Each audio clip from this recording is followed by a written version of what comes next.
All right, guys, so we have a special one here today. This is on a Whirlpool side-by-side. Complaint was every time the unit would go into ice making mode, which is when the refrigerator calls for water or the ice maker calls for water, water would go all over the floor and all over the ice maker. It barely would make any ice because obviously the water is not going where it needs to go. So the water was turned off most of the time and very annoying. So what we're doing right now is energizing the valve, which is responsible for sending water to the ice maker. You can use a jumper and you'll see where the water is going. There it is. So one more shot. Look at that. So it's not going in the mold, so you're not making ice. So that, what you want to call it, a chute that lets the water in. It seems pretty factory, and I've seen quite a few. Nothing really standing out, but it looks like towards the back, like it's missing a little section.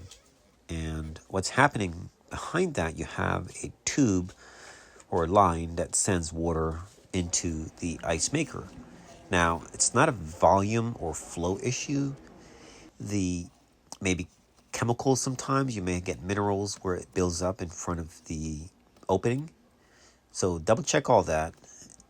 Not totally sure, to be honest, what actually happened here. I don't know if the tenant might have, I don't know. So anyways, we mitigated it by putting something over the opening, which slows the flow of water. So when the unit turns on, it flows nicely. You'll see it shortly.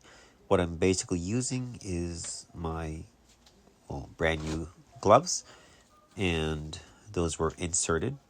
Then I follow along by drilling holes in the side, put something over to protect the ice maker mold, and I use zip ties to secure the rubber. And then I follow along and I wrapped the rest of it with electrical tape. It was either that or replaced a door.